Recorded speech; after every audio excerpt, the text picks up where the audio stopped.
Bienvenidos a todos. Vamos a hablar ahora sobre los trastornos gastrointestinales funcionales y el estreñimiento en pediatría. Empecemos definiendo qué son los trastornos gastrointestinales funcionales de defecación que ocurren en los lactantes y en los preescolares. La mayoría de ellos son simplemente variaciones normales y no son trastornos realmente, y se definen como una combinación variable de síntomas frecuentes que son dependientes de la edad, relacionados con los procesos de maduración, usualmente crónicos, recurrentes, y no se explica su presencia por anomalías estructurales o bioquímicas. Se definen dos entidades claramente. Uno de ellos es la disquesia y el segundo es el estreñimiento funcional. Empecemos hablando sobre lo que es la disquesia. La disquesia se caracteriza por un lactante menor que presenta llanto, gritos, esfuerzos y enrojecimiento facial durante varios minutos, usualmente de 10 a 20 en un lactante que intenta defecar varias veces al día. La explicación de este problema se relaciona con fallos en la coordinación entre el incremento de la presión intraabdominal y la relajación del suelo pélvico. Básicamente, es un problema de falta de una coordinación apropiada relacionada con aspectos de la maduración que todos los lactantes pasan. Entonces, si analizamos un poco la anatomía relacionada con este problema, aquí tenemos, fíjense ustedes, el ángulo anorrectal y aquí tenemos el músculo puborectal. Entonces, como ustedes verán, en condiciones normales, este ángulo anorrectal está más cerrado porque el músculo puborectal lo genera y esto es lo que generalmente ocurre cuando no estamos defecando. Cuando se va a producir la defecación, lo que se genera es un descenso del suelo pélvico y como consecuencia una relajación del músculo puborectal y de esta manera el ángulo anorrectal se incrementa, se hace más grande, de tal manera que se facilita la eliminación de la deposición. Entonces, cuando esto ocurre bien, se genera normalmente la defecación. Entonces, cuando hablamos de disquesia, hay una falla en esta coordinación, en el incremento de la presión intraabdominal que intenta eliminar la defecación y segundo, la relajación del suelo pélvico. Existen algunos criterios que podríamos considerar para identificar claramente a un lactante que está con disquesia. Entonces, primer criterio, se trata de un lactante menor con historia de dificultades en la defecación. Este lactante presenta al menos 10 minutos de esfuerzo y llanto antes de la defecación, sea que la haya conseguido o no. Cuando elimina heces, la consistencia de las mismas es blanda y no presenta otros problemas de salud. ¿Qué ocurre generalmente con este problema llamado disquesia? En la mayoría los síntomas empiezan en los primeros meses de vida y se resuelven espontáneamente después de 3 a 4 semanas. Ocasionalmente pueden durar más. El lactante durante este periodo puede hacer una deposición diaria o a veces una deposición cada 3 a 5 días y de todos modos sería una disquesia, siempre y cuando las deposiciones se mantengan blandas, como un puré aguado, por hacer alguna comparación. El lactante no presenta ninguna enfermedad y por lo tanto, cuando hablamos de tratamiento, no se requiere hacer ninguna intervención en términos terapéuticos. Lo único que básicamente es necesario hacer es una orientación, explicando de que este es un problema transitorio y que va a desaparecer con paciencia. Y debe advertirse a la familia sobre la inconveniencia de la estimulación rectal y el uso de laxantes. Muchas mamás se ven tentadas a colocar supositorios o administrar laxantes que no son necesarios. Ahora hablemos de lo que es el estreñimiento funcional. En este caso se trata de, y estamos hablando de niños preescolares usualmente, en los cuales existen intentos voluntarios repetidos de retención fecal. Es decir, cuando llega la hora de defecar, en lo que se identifica que estos niños se preocupan y se asustan y en lugar de facilitarla empiezan a tener conductas de retención, tratando de evitar la defecación. Y esto se debe a los temores asociados a la defecación. Y básicamente la explicación es usualmente el dolor. El dolor que se produce al defecar. ¿Qué elementos están relacionados en la fisiopatología? Este niño que se contiene para defecar puede acompañarse de una insuficiente propulsión rectal, un déficit de relajación del esfínter o contracción paradójica o disinergia de la defecación. Ahora, como ha existido una amplia variación en las definiciones, el 2016 se realizó una actividad para llegar a consensos entre los expertos y allá se definió los criterios diagnósticos para este problema en los preescolares y debe incluir al menos 2 de los siguientes criterios durante al menos un mes. 2 o menos deposiciones por semana, historia de retención fecal excesiva, historia de defecación dolorosa o de deposiciones duras, historia de deposiciones voluminosas y presencia de una gran masa fecal en el recto. En los niños continentes fecales que ya aprendieron a controlar o a retener, como en este caso, se pueden utilizar, aparte de estos 5 criterios, otros más. Al menos un episodio semanal de incontinencia y historia de deposiciones voluminosas que pueden obstruir el sanitario. ¿A qué edad es más frecuente la constipación? Usualmente, este puede iniciarse en la época del destete y pueden estar implicados varios aspectos como cambios de fórmula láctea o mala preparación de esta, administración de leche entera antes del año de edad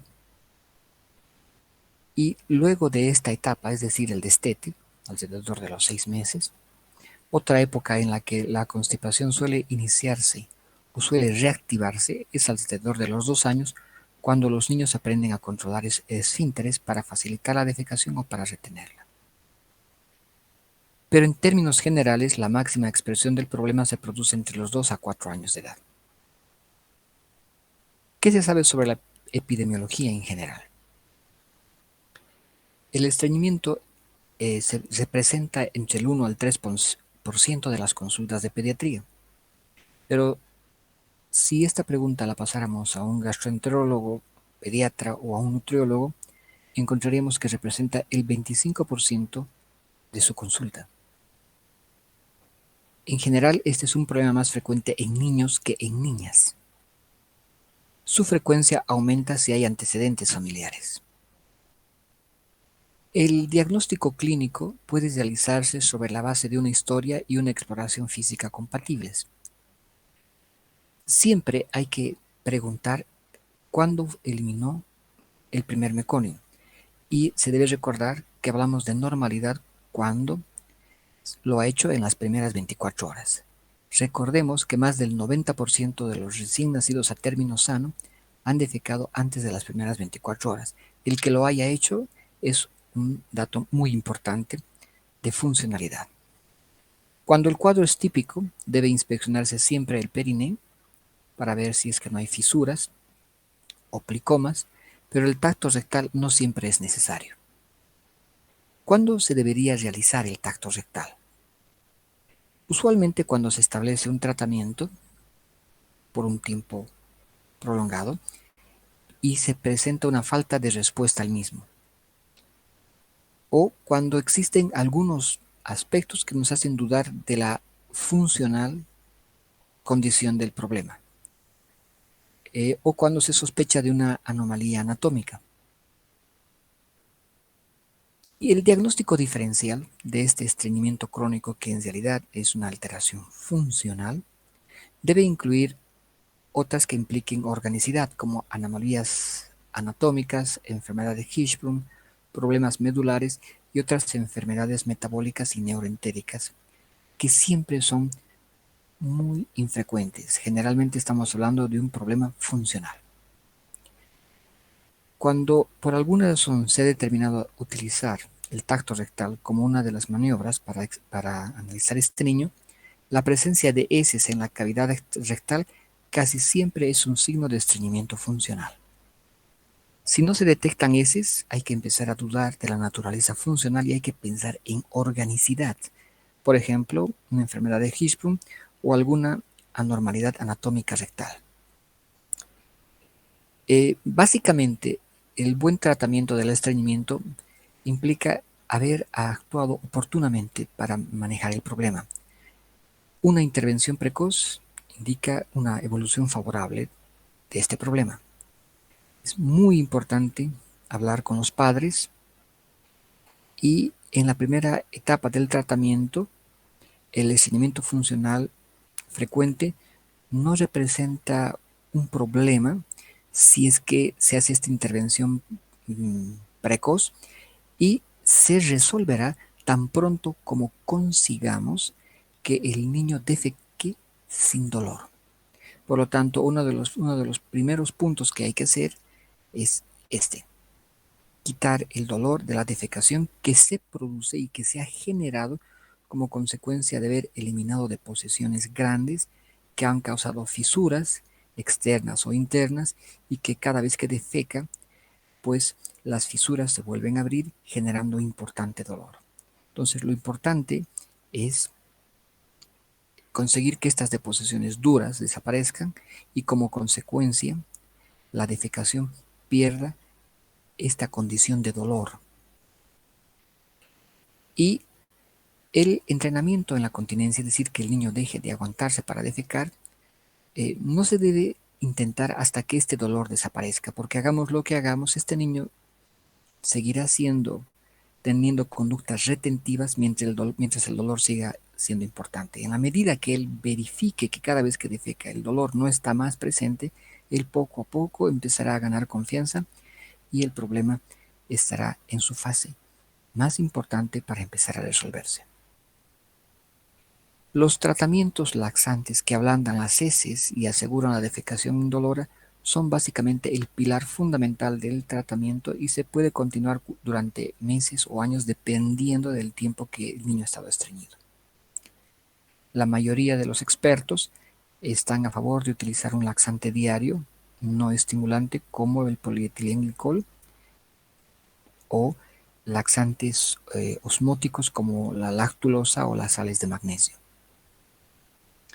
Para niños preescolares, el tratamiento conductual utilizando recompensas puede ser útil, aunque está cuestionado como método.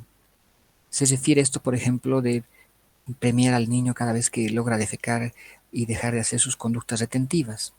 Si bien funciona, diríamos que no siempre puede ser una de las mejores opciones. Se ha atribuido que las proteínas de la leche de vaca pueden tener algún rol en la génesis del problema. Si bien hay datos inconsistentes respecto a esta posibilidad, todavía se sugiere considerar un ensayo de dieta exenta de proteínas de leche de vaca durante unas 2 a 4 semanas en aquellos niños en los que falla el tratamiento laxante o exista una sintomatología sugestiva. Eh, Aquí tenemos a nuestro amigo eh, Van des Plata, que es un gastroenterólogo belga, que elaboró un organizador gráfico, un árbol de decisiones, para saber cómo actuar en el estreñimiento en estos niños. Lo voy a repasar con ustedes brevemente y ustedes pueden hacerlo las veces que necesiten, porque además de esta presentación eh, hablada, les voy a entregar una presentación más completa de todo este tema, donde ustedes puedan repasar las veces que necesitan. Entonces, si tenemos un niño con una conducta retentiva, entonces lo primero que tenemos que hacer es verificar si tiene señales de alarma o de peligro. Las señales de alarma o de peligro son fallo para eliminar el meconio, distensión abdominal, la presencia de vómitos, alteraciones en el crecimiento o en el desarrollo, la presencia de diarrea con sangre, anomalías anales o cualquier signo de otra causa orgánica. Si presentan signos de alarma o de peligro, es mejor referir a una interconsulta específica. Si no presenta signos de alarma, pero se encuentra claramente datos de organicidad, entonces hay que indagar si el lactante toma leche materna exclusiva. Si la respuesta es sí, entonces la lactancia materna de hecho solucionará el problema y lo único que hay que hacer es tranquilizar a la familia y controlar periódicamente, porque la mayor parte de las veces la lactancia materna por sí será el único tratamiento necesario. En el caso de que no esté tomando lactancia materna exclusiva y esté recibiendo alimentación por fórmula o ya esté con alimentación complementaria, aquí ya tenemos el diagnóstico más claro de que se trata de un estreñimiento funcional. En este caso, todavía, si lo hemos detectado a tiempo, la base del tratamiento es la intervención precoz y se podrían hacer cosas muy simples de inicio. Por ejemplo, verificar que la fórmula que están administrando es apropiada y segundo, se podría aumentar la administración de líquidos y también si está ahí alimentándose, aumentar la cantidad de fibra. Habiendo hecho estas medidas generales, si la respuesta ha sido favorable, pues lo único que hay que hacer es un seguimiento. Si habiendo tomado estas medidas muy generales la respuesta es mala, entonces habrá que tomar otras medidas adicionales, que todavía son simples. Por ejemplo, emplear jugos que tengan la capacidad laxante. Estos son los jugos de ciruela, de pera y manzana. Se pueden utilizar también extractos de cebada, malteada o jarabes de maíz. Aquí ya se puede emplear los laxantes osmóticos como la lactulosa o la leche de magnesia, como habíamos dicho antes. Y pare de contar. Pero si persiste el problema, habría que empezar a considerar la utilización de fórmulas con proteínas hidrolizadas de vaca. Estas fórmulas, que además tienen lactosa, considerando de que podría haber una génesis relacionada con eh, las proteínas en el estreñimiento, se podría empezar a probar de esta manera, con estas fórmulas especiales que son proteínas hidrolizadas eh, y tienen lactosa. También se pueden utilizar enemas si es que estamos empezando el tratamiento simultáneamente a la que estamos también medicando con laxantes. Si la respuesta ha sido favorable, entonces terapia de mantenimiento. Si la respuesta ha sido mala, decimos, ok, realmente hay que probar eliminando la leche de la vaca, de la dieta. Y en este caso se utilizan fórmulas eh, altamente hidrolizadas que quitan este factor que se cree que de alguna manera está relacionado con el problema del estreñimiento. Leches altamente hidrolizadas y todo lo que hemos mencionado acá. Y vemos qué pasa si le estamos dando una leche altamente hidrolizada. Y todas las medidas generales, más los laxantes, los jugos, fibra, etcétera, ¿no? Si la respuesta es favorable, hay que considerar que probablemente la alergia a la proteína de la leche de vaca esté jugando un rol importante y lo único que tenemos que hacer, si la respuesta ha sido buena, pues una terapia de mantenimiento y un seguimiento cuidadoso. Si pese a haber hecho esto, todas las medidas generales, empleando estas leches altamente hidrolizadas, hay una mala respuesta, entonces referir a una interconsulta especializada. ¿Qué hacen estos zumos de ciruela, pera y manzana? Pues pueden producir un aumento en la frecuencia y el contenido de agua en las heces, aunque aún se discute si el poder laxante de estos zumos está relacionado con los hidratos de carbono, como el sorbitol, o se deben a la concentración relativa de fructuosa y glucosa. Sea como fuera, producen un aumento en la frecuencia y en el contenido de agua de las heces.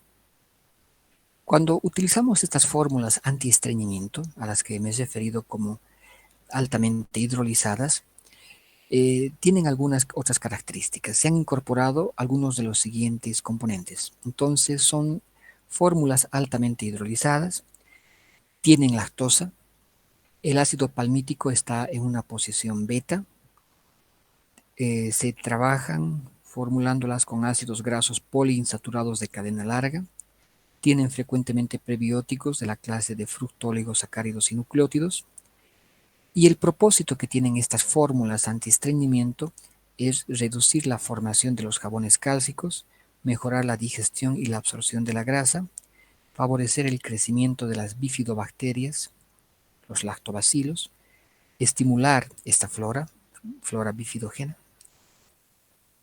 y estas serían algunas de estas recomendaciones. Cuando hablamos del estreñimiento en niños más grandes, en niños de 5 a 18 años, estamos hablando de un estreñimiento crónico.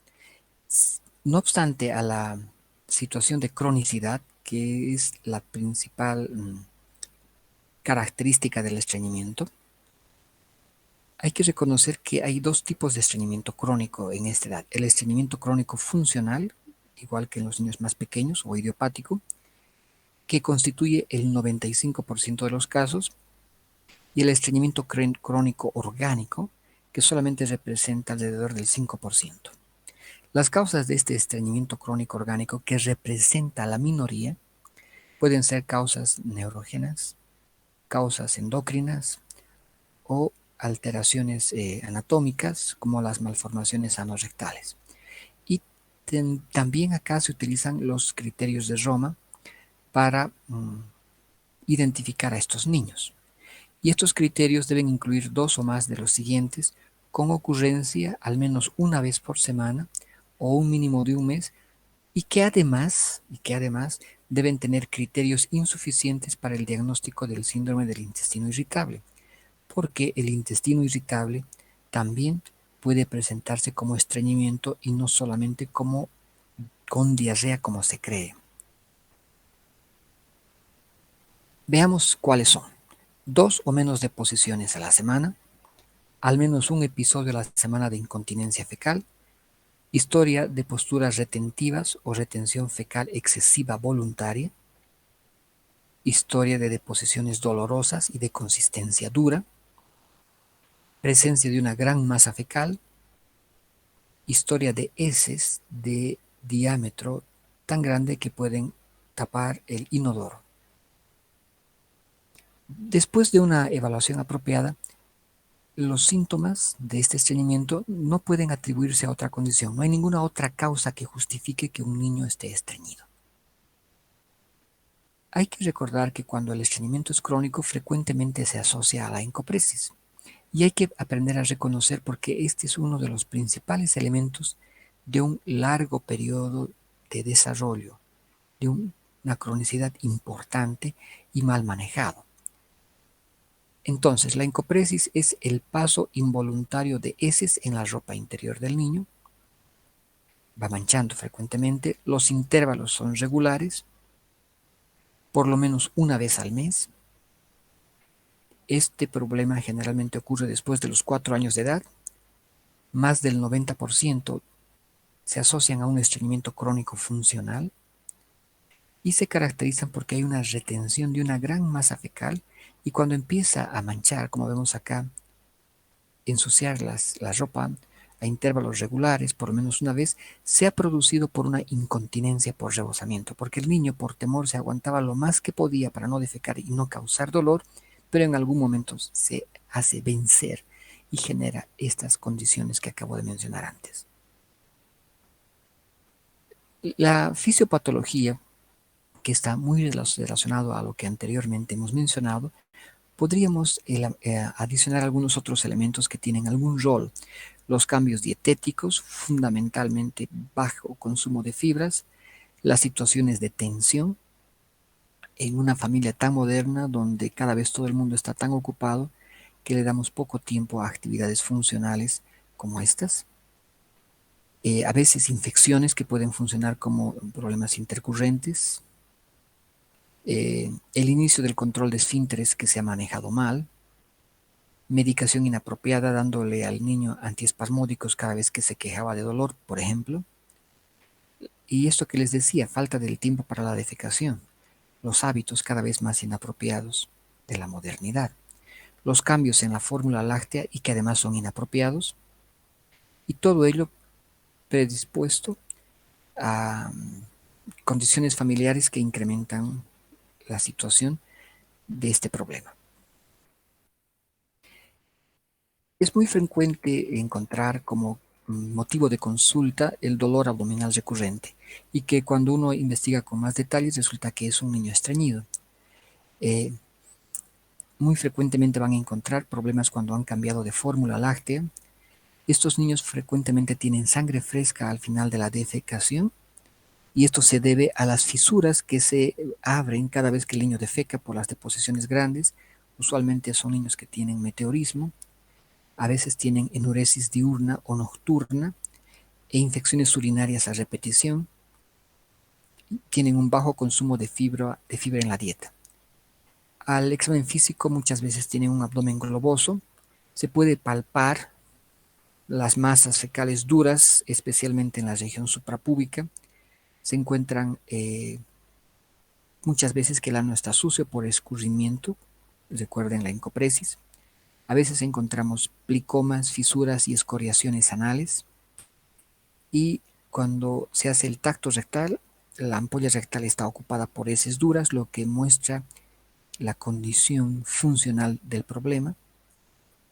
Recuerden una vez más que la presencia de heces en la cavidad rectal casi siempre es un signo de estreñimiento funcional.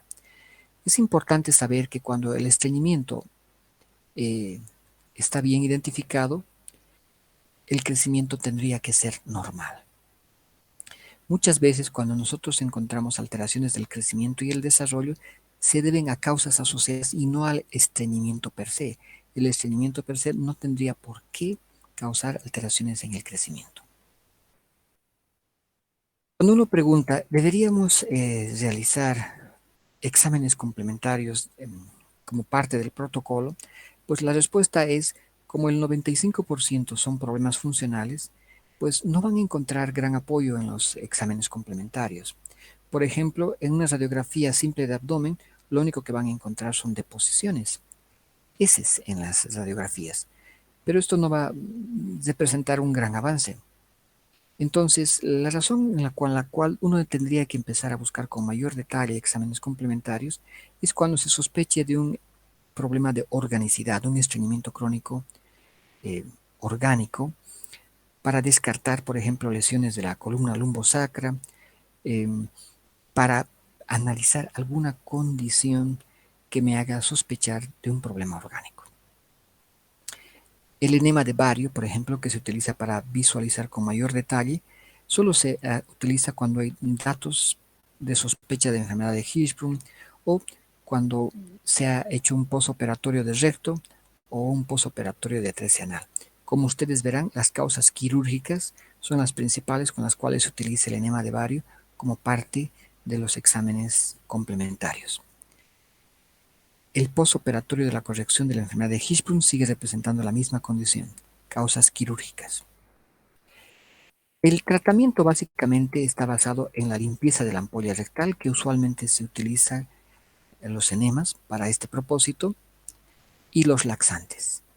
Dentro de los laxantes, el que más se utiliza es la lactulosa, que se utiliza de 1 a 3 ml kilo peso dosis. 1 a 3 ml kilo peso dosis. El tratamiento es largo. Nadie sabe exactamente cuánto tiempo debería darse a un niño laxantes. Usualmente se podría sostener que debería ser la mitad del tiempo eh, que lleva el niño estreñido. Si este niño lleva estreñido un año, va a necesitar por lo menos 6 meses de laxantes y hacer un destete progresivo. No se puede quitar el laxante de un momento a otro. La dieta, que debe tener una importante cantidad de fibra, eh, es una parte importante del tratamiento en lo que se refiere al mantenimiento. La dieta per se, por más buena la cantidad de fibra, no va a desobstruir el problema inicial. El problema inicial se va a manejar con enemas y con laxantes. La dieta, que por supuesto se debe iniciar tan pronto como se identifique el problema, sus beneficios se verán a largo plazo. Hay una forma para calcular la dieta. Por ejemplo, entre los 3 y 20 años, lo mínimo que debemos asegurar en un niño que se alimenta mal, no puedo pedirle que coma una buena cantidad de fibra de la noche a la mañana, es un proceso que también hay que trabajarlo, pero por lo menos hay que empezar con una cantidad mínima. Entonces lo que se hace es una fórmula que dice lo siguiente: la edad en años más 5 gramos de fibra, y la ingesta máxima es la edad en años más 10 igual gramos de fibra. Entonces me fijo qué edad tiene este niño, le aumento 5 y ya tengo la cantidad de gramos de fibra que debería consumir, y esa sería su ingesta mínima. Si voy aumentando y mejorando, será la edad en años de este niño más 10 y tengo la cantidad de gramos de fibra. Esto le puedo decir tranquilamente a una nutricionista y dietista: es que me confeccione una dieta que tenga la cantidad de fibra que solicito para empezar y que se vaya progresivamente incrementando. Las fuentes alimenticias de fibra incluyen todo lo que ustedes ven acá: trigo entero, salvado, frutas frescas, verduras, que son muy importantes en la dieta. ¿A partir de qué edad se indica fibra en los niños? Pues a partir de los 6 meses, que es la época en la cual se inicia la alimentación complementaria, con una introducción progresiva de fibra dietética en forma de frutas y vegetales hasta llegar a 5 gramos al día, y después verificar si el consumo de fibra es apropiado, como la fórmula que les he explicado. Los factores de riesgo para persistencia del estreñimiento son haberse iniciado muy temprano y que no se manejó apropiadamente, por lo tanto los síntomas han seguido por un tiempo prolongado, ya sea que no consultaron o el tratamiento fue inadecuado. Un niño que su conducta retentiva ya la maneja incluso a voluntad de él para conseguir ganancias secundarias, y que está empezando a tener un componente psicológico en su manejo. Muchas veces hay problemas relacionados con una autoimagen negativa por la gran presión que se genera sobre este problema, tanto en la familia como en la escuela. Peor aún, historia del abuso sexual. Y con esto habríamos terminado este tema, que lo pueden revisar las veces que quieran y ampliar con la bibliografía necesaria para sacar sus dudas, y revisar la presentación sin audio, que está más extensa, donde se consideran algunos otros elementos. Bueno, espero que este video sea de utilidad para la comprensión de este problema importante en pediatría. Gracias.